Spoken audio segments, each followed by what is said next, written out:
Seperti yang anak-anak lihat pada gambar tersebut, yaitu adalah mesin grinder datar yang di bengkel kita juga punya. Nah, pasti kalian semua juga sudah pernah melihat, bahkan ada beberapa yang kalau mau jujur pasti sudah pernah memainkannya walaupun tidak bisa menghidupkan. Ya, seperti pada gambar tersebut, itu adalah mesin grinder datar.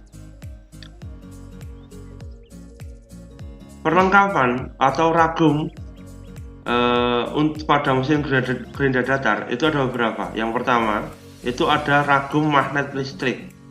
Ya, ragum magnet listrik ada yang permanen dan ada yang portable atau bisa dibongkar pasang. Nah, pada gambar tersebut sudah dijelaskan. Nah, jadi benda tinggal diletakkan saja di atas ragum tersebut. Setelah itu tombol on off untuk magnetnya dihidupkan. Jadi benda tidak akan geser ke kanan atau ke kiri, ke samping kanan atau maju ke depan atau ke belakang karena sudah terkunci oleh magnet pada ragum tersebut. Proses pencekalan benda kerja menggunakan meja listrik itu pertama, permukaan meja magnet dibersihkan dan magnet dalam keadaan posisi off. Harus pada posisi off ya. Karena kalau masih dalam keadaan posisi on, magnetnya masih hidup ya, maka nanti pembersihannya akan bermasalah dan bendanya juga akan tidak bisa untuk digeser-geser. Yang kedua, pencekalan menggunakan prinsip elektromagnetik jelas karena judulnya saja menggunakan meja magnet listrik. Yang ketiga, supaya aliran medan magnet melewati benda kerja yang digunakan logam non-ferro yang disisipkan pada plat atas pencekalan magnet ya. Ini besok bisa kita praktekkan di bengkel apabila sudah boleh masuk praktek ya. Semoga saja ya, kita berdoa bersama-sama ya. Untuk yang berikutnya yaitu ragum mesin presisi ya. Ragum mesin presisi Anda sudah pernah menggunakan semua. Itu sama dengan ragum yang digunakan itu pada mesin press ya. Pencekalan menggunakan ragum mesin presisi adalah benda kerja yang semua bidang digerinda, di mana antara satu dengan yang lainnya saling tegak lurus dan sejajar. Jadi benda yang digerinda itu tegak lurus, sejajar. Misal persegi 4 atau kubus atau persegi panjang atau balok ya. Jadi tidak ada lengkung-lengkungan atau kita itu tidak akan menggerinda bagian miring atau bagian lengkung dan sebagainya. Jadi digunakan ragum mesin presisi. Berikutnya adalah ragum sinus. Ragum sinus ini digunakan untuk mencekam benda kerja dalam penggerindaan yang membentuk sudut dengan ketelitian mencapai detik. Nah, sudah pernah mendengar ketelitian mencapai detik? Itu berarti ketelitiannya itu sangat-sangat presisi ya, bukan lagi hitungannya milimeter tapi mikron. Nah, ragum ini digunakan apabila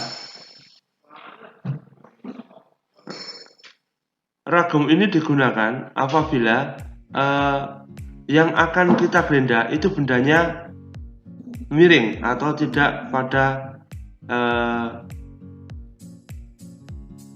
posisi yang datar ya. Ini bisa diatur kemiringannya mau dari 0 derajat sampai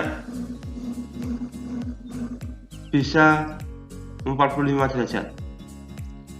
Berikutnya, ragum sinus universal digunakan untuk membentuk sudut ke arah vertikal dan ke arah horizontal ya. Jadi kalau ragum sinus yang tadi hanya bisa menggerakkan sudutnya saja atau yang bisa kita artikan cuma naik turun membentuk sudut.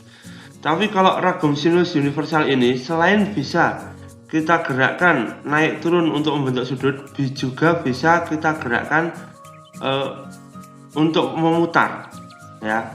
Itu bisa diputar. Apa bengkel kita punya? Punya. Ya. Bengkel mesin kita punya. Besok Bapak tunjukkan apabila anak-anak sudah bisa masuk ke bengkel.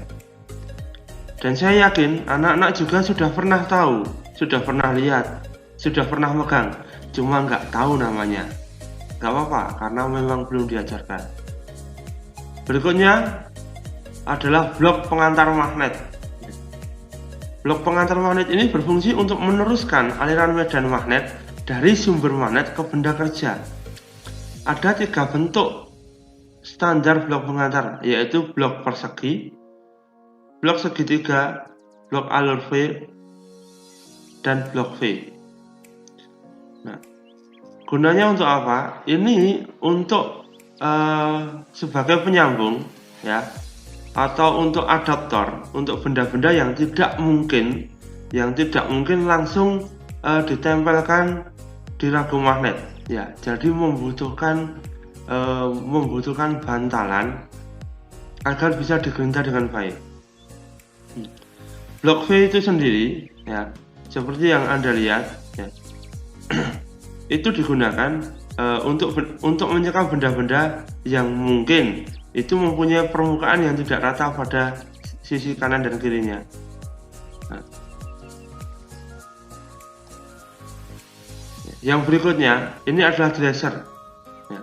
Dresser ini bukan ragum, ya. Nah, sekali lagi, dresser ini digunakan untuk mengasah batu gerinda, ya. Karena pada saat penggerindaan sering atau bahkan ada beberapa benda kerja yang harus digerinda, tidak menyentuh atau tidak memerlukan sentuhan full penuh dari permukaan batu gerinda. Nah, yang mengakibatkan batu gerinda akan tidak rata.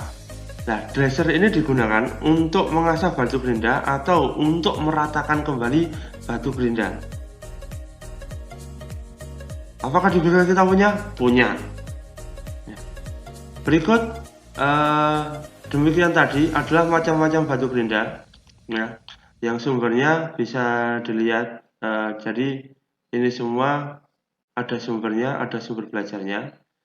Nah, tidak akan banyak-banyak dalam Bapak menyampaikan materinya, sedikit-sedikit saja. Yang penting kalian semua tahu, ya. Tolong dimengerti dan tolong dipelajari agar tidak lupa. Saran Bapak silahkan untuk dicatat di buku kalian masing-masing, juga untuk sebagai bahan belajar. Terima kasih. Sekian dulu dari Bapak. Wassalamualaikum warahmatullahi wabarakatuh.